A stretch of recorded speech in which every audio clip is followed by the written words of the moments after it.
समस्या का समाधान होगा, वरना तुम ऐसे ही पाने के लिए चिंतित रहोगे। आकाशवाणी को सुनकर दरबार में बैठे सभी लोग को आश्चर्य होता है और सभी लोग दुखी हो जाते हैं। सभी सोचते हैं कि यदि राजकुमारी की बलि दे दी जाएगी तो राजा का वंश खत्म हो जाएगा। रात में राजा विचार करता है कि यदि मेरे अपने बेटे के बेटे वाले पोते तो अभी 2 माह का है, उसकी बलि दे दूं तो कैसा रहेगा। इससे आकाशवाणी की बात भी पूरी हो जाएगी और मेरा वंश भी बच जाएगा, क्योंकि मेरे बेटे के जीवित रहने से भविष्य में और भी पोतों का जन्म हो सकता है। देखो मनुष्य कितना लालची होता है, अपने बेटे को ना मार के अपने बहू के बेटे को मार रहे हैं। लालच है कि अपना ये बात निश्चित है, कोई दूसरों का दुख को भी अच्छा नहीं दे सकता है अपनी तरफ से। बेटा रहेगा तो और पोता हो जाएगा। अच्छा ठीक है, माने ठीक अपने बेटे को कुछ ना करे, पोते को कर सकते, लेकिन हालांकि ऐसा होता है बेटे से ज्यादा पोता प्यारा होता है, तो उसको क्यों। एक सवाल ये होता है लेकिन बच्चों की चीज है कि अपना चीज को छोड़ दूसरों की चीज को नुकसान पहुंचता है, और चाहे कुछ भी चीज नहीं था। बेटा बड़ा हो गया था, वो यादगार चीज थी, अब वो अभी से आया था, इसलिए अब इससे आकाशवाणी की बात भी पूरी हो जाएगी और मेरा वंश भी बच जाएगा, क्योंकि मेरे बेटे के जीवित रहने से भविष्य में और भी पोतों का जन्म हो सकता है। फिर तो राजा मन में यही निश्चय करके सो जाता है और अगले दिन हर षष्ठी का व्रत होता है। राजा के बेटे की बहू हर षष्ठी का व्रत करती है। राजा सोचता है कि मैं बहू से कोई माँ दे सकती है, और वो भी आज के दिन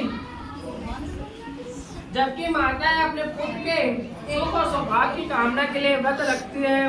राजा मन में विचार करता है कि क्यों ना मैं बहू को किसी बहाने से उसके मायके भेज दूं और पोते को छोड़ जाने को कह दूं। जब बहू चली जाएगी तब मेरा काम बन जाएगा, बाद में बहू को कोई बहाना बना दूंगा। यह विचार राजा को उचित लगता है और वह बहू के पास जाकर कहता है, बहू अभी तुम्हारे मायके से एक खबर आई है कि तुम्हारी माँ बहुत बीमार है। देखो लालच महाराज एक यहाँ पे चले जा बेटा, चल ना एक थोड़ा से पूजा कर डरे ना पूरा, चल ना एक बात करना पड़ने के बाद बात करना। खबर है कि तुम्हारी माँ बहुत बीमार है, तुमको देखना चाहती है, तुम अपनी माँ को देखने के लिए चले जाओ, पोते को मेरे पास छोड़ जाओ। क्या सुनकर बहू कहती है, पिताजी आज तो षष्ठी है, आज मैं कैसे जा सकती हूँ, आज के दिन तो हर जूते जमीन पर चलना मना रहता है। तब राजा कहता है, तुम चलकर नहीं जाओगी, मैं तुम्हारे लिए पालकी सजवा देता हूँ, तुम बैठकर जाना। बहू के जाते ही राजा अपने पोते को साकर के पास ले जाकर बलि चढ़ा देता है। उसके बाद उसे आज निकाली होती है कि अब वह बहू से क्या कहेगा।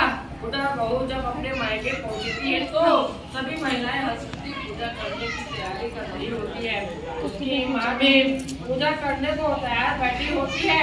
अपनी माँ को देखकर बहू बहुत खुश होती है, लेकिन आश्चर्य होता है कि इसके बाद सभी मिलकर सती देवी का पूजा करते हैं। पूजा करके के साथ वापस आती है। नाश्ते के बाद हमारे समुद्री ने जो सागर बनाए हैं उसकी तरफ ले चलना। मैं सागर में हाथ मुंह धोकर ही घर जाऊंगी। कहारों को असमंजस होता है कि लेकिन बहू की जिद के कारण उधर ले जाते हैं, लेकिन उन्हें सागर में पानी भरा हुआ देखकर आश्चर्य होता है। वास्तव में आकाशवाणी के अनुसार राजा के बलि देने से क्या करना हुआ था।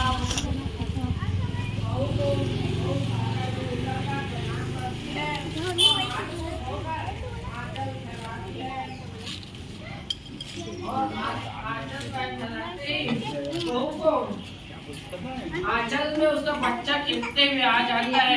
बहू को आश्चर्य होता है कि यह बच्चा यहाँ कैसे आ गया। फिर दोनों घर पहुँचते हैं। यहाँ सब हलषष्ठी माँ की कृपा से ही हुआ था। राजा अपनी बहू से माफी मांगता है, लेकिन साथ में बच्चे को देखकर बहुत खुश होता है।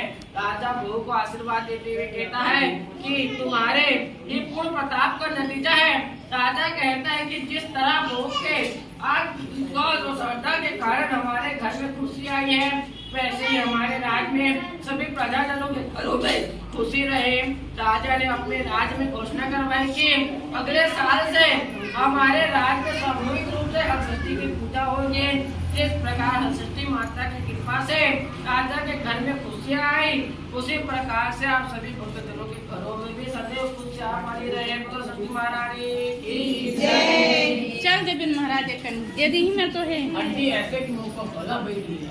मैं अब ज्यादा देर बोलूँ ना तो थोड़ा सा पूजा काट रहे हैं ना, बस यह कहानी बता। कथा बोलना मालूम है, लेकिन सामूहिक में जितने बैठे हैं कुछ सब जगह आवाज है तो चिल्ला के बोलना पड़ता है। हमारे में ज्यादा जन नहीं है ना फैमिली, नहीं तो मेरा कोई दिक्कत नहीं जाएगी।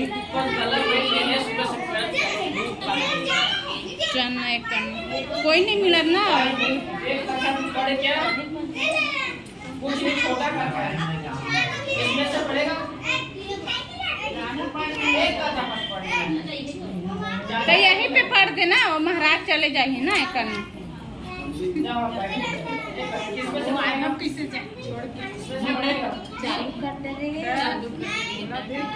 और धागा दे दीजिए, धागा दे के जाओगे।